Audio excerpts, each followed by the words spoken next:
Halo teman-teman, selamat datang kembali di channel YouTube Richard Darmawan. Pada video hari ini kita akan membahas saham-saham yang ada di Indonesia secara khusus menggunakan pendekatan technical analisa. Pada video hari ini kita akan membahas 4 saham dengan transaksi terbesar pada hari Jumat di hari perdagangan terakhir di minggu ini. Setelah kita membahas 4 saham di video hari Jumat ataupun di video yang lalu, kita akan membahas 4 saham berikutnya dengan transaksi terbesar sepanjang hari Jumat lalu. Saham yang pertama akan kita bahas adalah dari Bank Mandiri dengan transaksi 883,35 miliar sepanjang satu hari yang lalu. Kita akan lihat chart dari Bank Mandiri. Saham Bank Mandiri closingnya naik sebesar 2,54% setelah sebelumnya jebol support di area 10.000. Teman-teman bisa lihat bersama bahwa sebenarnya Bank Mandiri bergerak sangat baik beberapa waktu yang lalu dengan berhasil breakout 10.150. Bahkan ketika retrace dan tertahan di area 10.000, area neckline daripada Bank Mandiri, pergerakannya sangat baik dengan sempat naik ke 10.500. Tapi sayangnya dalam seminggu terakhir karena kondisi market yang juga tidak terlalu baik, sehingga menyebabkan Bank Mandiri mengalami penurunan yang lumayan. Kita akan hapus dulu untuk analisa yang lalu dan kita akan fokus ke analisa yang terbaru. Bisa kita lihat bersama bahwa area 10.000 sampai area kisaran 9.925 ini merupakan area support daripada Bank Mandiri. Dan ketika breakdown, sebenarnya Bank Mandiri membuat sebuah pola yaitu double top. Tetapi yang menarik, hari ini berhasil mengalami kenaikan, bahkan berhasil closing kembali di atas 10.000. Ini menjadikan pergerakan Bank Mandiri kembali baik ya teman-teman, karena sebelumnya double top, di mana double top potensinya akan mengalami koreksi lanjutan. Tetapi dengan berhasil bertahan di atas 9925, maka potensi terdekat bagi Bank Mandiri bisa saja kembali mengalami kenaikan. Yang terdekat mungkin akan menuju ke area 10.200 dulu, walaupun memang resistennya bisa saja kembali menuju ke area kisaran 10.550. Jadi kalau kita lihat pada kondisi saat ini teman-teman, sebenarnya pergerakannya Bank Mandiri itu sideways. Dari kisaran 10.550 sampai area kisaran 9.925. Walaupun memang kemarin penurunannya lumayan sampai bahkan jebol support, tapi yang menarik adalah kembali mampu bertahan di atas area supportnya. Untuk teman-teman yang mau buy on weakness, tentu area 9925 bisa digunakan. Dan area cut loss-nya itu adalah di bawah dari 9825. Jadi kalau teman-teman mau buy on weakness, dikasih kesempatan turun, teman-teman bisa gunakan area 9925 sebagai area support. Dan juga untuk area cut loss-nya, kalau close di bawah 9825, kita akan pantau pergerakan Bank Mandiri mungkin di kisaran area 9600. Jadi silahkan teman-teman pantau area support yang ada. Dan kalau teman-teman yang mau buy on breakout untuk konfirmasi kembali mengalami kenaikan, silahkan buy ketika terkonfirmasi breakout 10.550. Tentu ketika berhasil breakout, ada potensi naik sepanjang area sideways-nya yang setidaknya kembali ke area all time high. Untuk saham kedua yang akan kita bahas pada video hari ini adalah saham Telkom. Saham Telkom pada perdagangan Jumat lalu mengalami transaksi senilai 622,96 miliar. Kita akan lihat chart daripada saham Telkom. Saham Telkom pada closing Jumat ini tercatat tidak mengalami kenaikan dan penurunan. Kenapa? karena opennya di atas dan akhirnya close-nya di area closing hari yang kemarin, sehingga ditutup dengan candle berwarna merah karena close-nya berada di bawah dari area open. Sebenarnya closing hari ini cukup baik ya teman-teman. Kenapa? Karena Telkom akhirnya menutup area gap yang ditinggalkan pada saat gap up. Jadi ini merupakan sebuah hal yang sangat baik, yang artinya kalau turun kembali ke area 4000 sampai 3950, teman-teman bisa gunakan sebagai area untuk buy on weakness. Dan untuk area support 2 masih ada di area 3890 sampai 3840. Pada saat ini saham Telkom masih bergerak sesuai dengan sebuah pola yang ada, yaitu ascending triangle, di mana teman-teman bisa lihat potensinya sebenarnya bisa naik sampai area 4450. Walaupun memang semua area potensi kenaikan belum tentu akan tercapai angka tersebut dengan pasti, dan belum tentu juga akan naik dengan garis lurus. Bisa aja setiap kali kenaikan dan penurunan ada potensi untuk bergerak cukup panjang sebelum akhirnya menyentuh ataupun tidak menyentuh.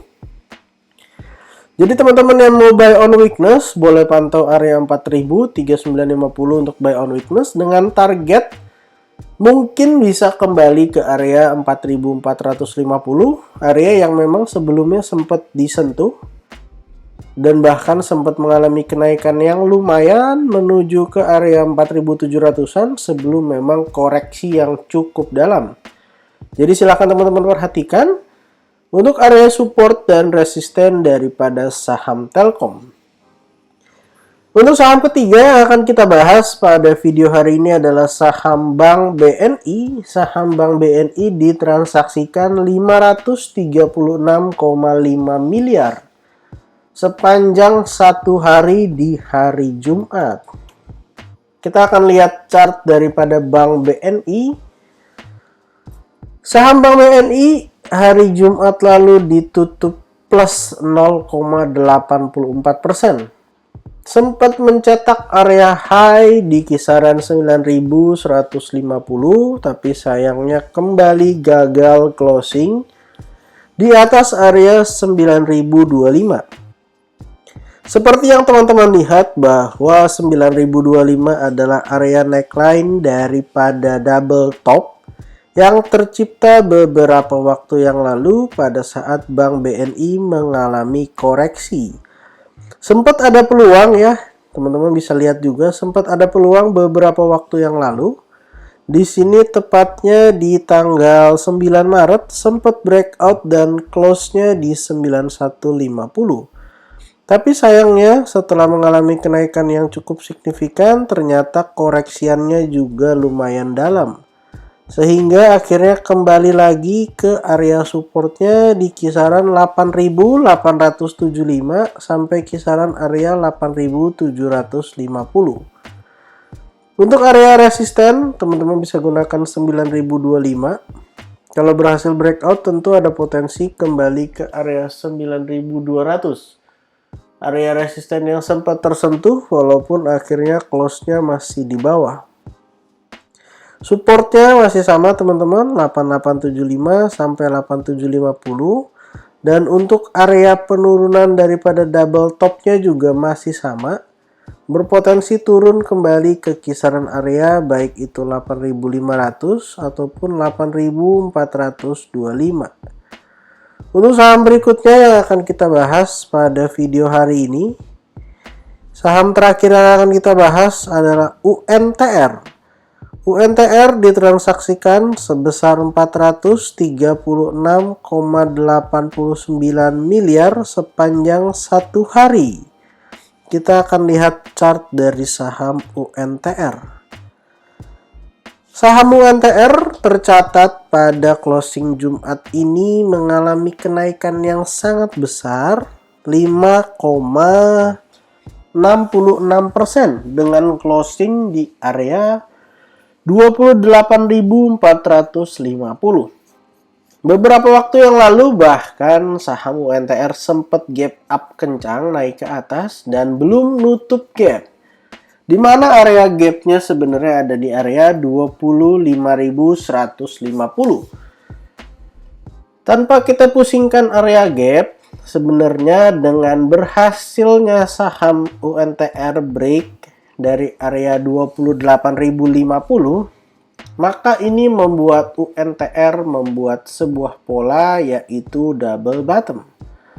Ini adalah bottom yang pertama, dan yang di sebelah kanan ini adalah bottom yang kedua. Untuk potensi kenaikannya, kita akan ukur bersama.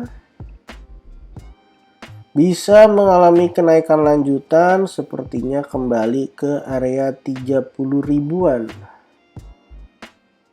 Ataupun tepatnya ke area kisaran ya 30.000 lah ya. Kita bisa gunakan angka psikologis. Ada potensi kembali ke area 30 ribuan. Bahkan yang menarik, kalau bisa breakout dari 2845 sebenarnya bisa jadi rounding bottom, yang artinya mengalami kenaikan setidaknya break dari area 30.000. Kalau kita mau buy on weakness, teman-teman boleh gunakan area support di kisaran 27.000. Kita tuliskan aja ya teman-teman untuk area support daripada saham UNTR. Teman-teman bisa gunakan area 28.000 sampai 26.000.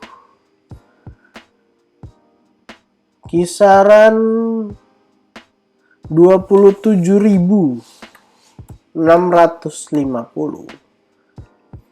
Jadi silahkan teman-teman pantau untuk area support yang ada. Seperti yang kita lihat bahwa kalau breakout 28.500 sebenarnya ini menjadi rounding bottom. Tetapi yang menarik, kalau misalnya ternyata dikasih kesempatan koreksi, baik itu 27.600, malah ini bisa menjadi inverted head and shoulders. Walaupun memang ya teman-teman, posisinya masih ada gap di bawah, tetapi kalau tidak mau turun dan ada potensi lanjut naik, kita hanya mengikuti daripada market itu sendiri. Jadi kalau dikasih kesempatan koreksi, teman-teman bisa gunakan untuk buy on weakness dengan area support yang kita tuliskan di area 27.600. Kalau ternyata nggak dikasih area support dan langsung breakout, setidaknya ada potensi kembali ke area 30.000. Jadi pada hari ini kita ada bahas 4 saham. Yang pertama saham Bank Mandiri, yang kedua saham Telkom, lalu Bank BNI, dan yang terakhir adalah UNTR. Disclaimer on, untuk semua saham yang saya sebutkan pada video hari ini bukan ajakan menjual atau membeli, bukan rekomendasi. Silakan teman-teman lakukan cek dan recheck kembali, analisa kembali. Kalau tidak sesuai dengan analisa teman-teman, silahkan di skip dan cari saham lainnya. Jangan lupa untuk support channel ini dengan cara like, comment, share, dan juga subscribe. Terima kasih untuk teman-teman yang sudah menonton video ini sampai akhir. Semoga video ini bermanfaat. Dan sampai jumpa di video berikutnya.